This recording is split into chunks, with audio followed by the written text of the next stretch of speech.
Penyu lovers, bahasan kali ini berkaitan dengan dompet penyimpanan token penyu ya.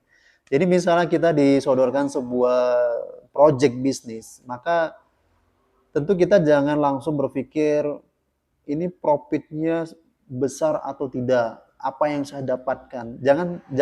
Jangan terlalu berpikir terlebih dahulu ke sana, tapi kita berpikir aset ini aman atau tidak. Nah, kita akan berbicara berkaitan dengan dompet token penyu yang disimpan di dompet desentralisasi yang salah satunya itu menggunakan MetaMask ya. Tapi bisa disimpan di dompet decentralized yang lain. Misalnya Bitgate, misalnya OKX, misalnya Binance. Ya banyaklah. Ada Coinbase. Itu banyak sekali sih yang bisa kita gunakan untuk menyimpan token penyu, tapi decentralized. Nah, jadi ketika berbicara decentralized, ya dompet di mana token penyu itu disimpan, maka kita akan berbicara keamanan dan aset jangka panjang. Keamanan yang ada di decentralized wallet tadi itu 100% dikendalikan oleh holders, oleh pemilik dari token tersebut. Token penyu ini salah satunya. Jadi ketika membuat akun di wallet desentralisasi, yang diperlukan hanya mengambil sebuah kunci yang kita sebut dengan prasa sandi atau passphrase. Ketika penyu lover sudah mendapatkan prasa tadi, maka amankan dengan baik. Bila perlu dicatat, kemudian di print, dilaminating, disimpan dengan baik, disamakan dengan sertifikat tanah, karena itu bisa diwariskan kepada siapapun dengan hanya memberikan prasa sandi atau hanya memberikan sebuah kunci dari brankas yang akan diakses tersebut.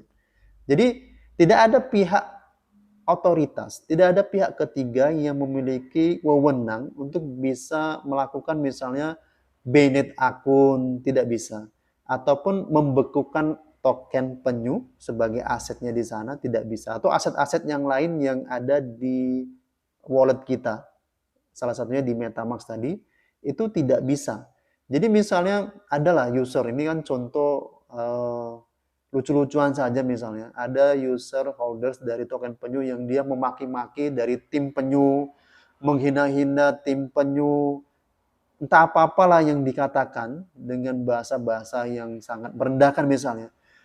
Tetapi tim penyu yang memang notabene-nya itu berkecimpung lebih lah ya. Kita sebenarnya semua sama-sama. Jadi siapapun yang memiliki token penyu itu ya dia investor, dia pemilik saham dari token itu, siapapun itu.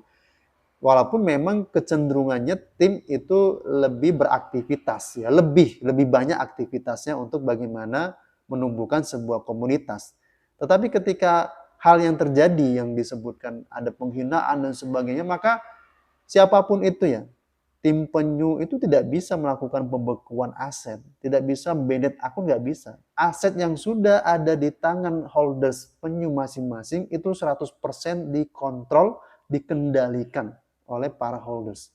Jadi aman. Jadi tidak ada misalnya ada orang bisa tiba-tiba mengambil atau bahkan hacker lah. Jadi bisa diuji hacker manapun silakan ambil itu aset yang ada di wallet. Itu tidak bisa. Tapi itu menjadi tanggung jawab dari masing-masing. Nah, karena para penyu lovers ini memiliki prasa sandi, maka amankan. Ketika prasa sandi itu diambil orang, diketahui orang, ya atau dicuri atau bagaimana lah, atau hilang, maka selesai aset kita yang ada di dalam. Itu berbicara keamanan. Kemudian jangka panjang ya. Token penyu ini menggunakan blockchain core ya.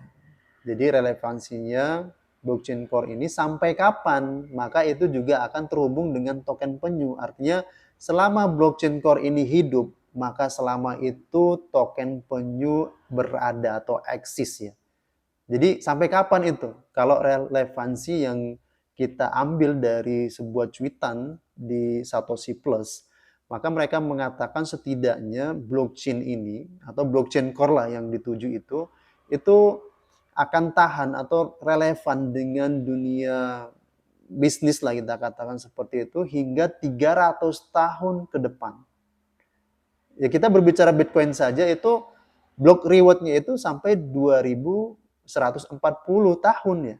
Jadi cukup lama ya, apalagi ini kita masih berada di tahun 2024, di mana ini masa-masa mulai ada banyak kecenderungan orang itu menuju kepada industri kripto.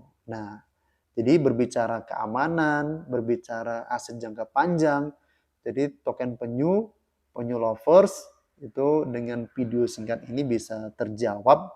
Jadi bagi penyu lovers yang sudah simpan di walletnya masing-masing itu sangat aman sekali.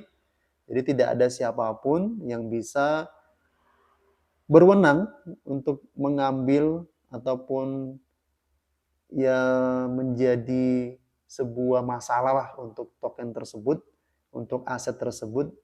Jadi semuanya itu ada di tangan masing-masing dan saya yakin dengan kita memegang sebuah aset yang itu dikendalikan 100%, maka biasanya paradigma ya, kenyamanan itu berubah.